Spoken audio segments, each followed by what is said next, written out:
You know, to be honest, I just love these voices from mainly Russian, to be frank, sofas. The world should open its eyes. The weapons in Ukraine are stolen and sold on the black market. Well, I have a question. Have you ever tried to sell, I don't know, 777 howitzer, the Patriot system, F-16, a nuclear bomb, for God's sake? We are not in Hollywood cinema pavilions, for God's sake again. Maybe you know someone who can just dial the number in their smartphone titled as John Weapons, Black Market, and are like, hey John, just get a couple of the Metacams here, fresh from Ukraine for you. Yeah, pink metallic, just as your wife wanted. Well, I hate to break it to you like that, but it simply does not work like that. To make sure that I repeat, all the weaponry provided by Ukrainian partners are used only for their intended purpose, the Pentagon, who could ever think, right, has a special department and a team to track and monitor each and every piece of heavy military equipment. Military inspectors at the US Embassy in Ukraine are deployed on the ground. The US State Department has already stated that the weapons that Ukraine receives for the US to counter Russian aggression are used properly, because Americans know exactly where each piece is located. And so far, no cases of them falling into wrong hands have been found. And that monitoring of equipment has been carried out since the first days of the war, of course. No one counts. Cannons, Bradleys, trucks, and salvo jet systems. Equipment has been tracked and is tracked in real time, at all times, right now, as we speak.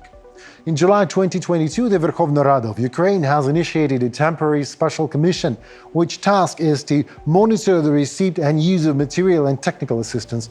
Half a year later, the United States of America created a similar commission.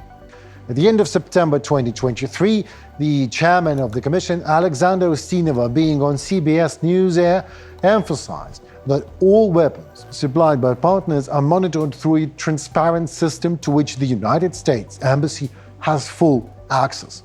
Allies also can visit warehouses at any time and check the stock of weapons and equipment for availability.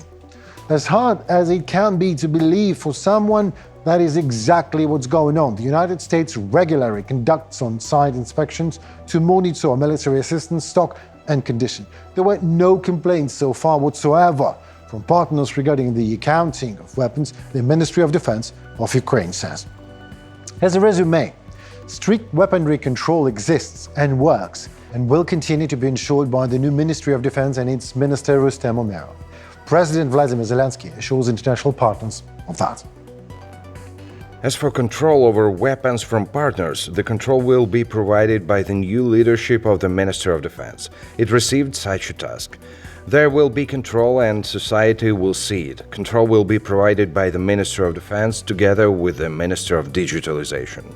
Am I afraid that support will fall? There are risks? Absolutely, for all the reasons. But these are risks not only for Ukraine. Why? Because at the beginning of the war we didn't have much help in such an amount as it later left the world, when we all managed to unite. There was no such volume before. At the beginning of the war I remember how it was. It was a great tragedy. So this is a risk not only for Ukraine, because if Ukraine is not helped, Russia will gain strength in some time, in a year, 2, 3. The war will not end then. We will not have power, and it will return to destroy all of Ukraine and move on. And then there will be countries of the European Union and NATO.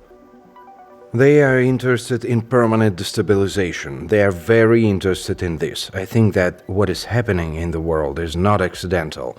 Today they are interested in reducing aid to Ukraine, and they are doing various things, even tragic things, even on other continents, in other parts of the world, in order to reduce attention to Ukraine, aid for Ukraine. Therefore, reducing this risk is for everyone, not only for Ukraine. I believe that Ukraine has passed the greatest risks of complete destruction. Therefore, we only have joint risks. This is whether Europe will remain united, the European Union united, the united powerful alliance NATO, or whether the Third World War will not break out.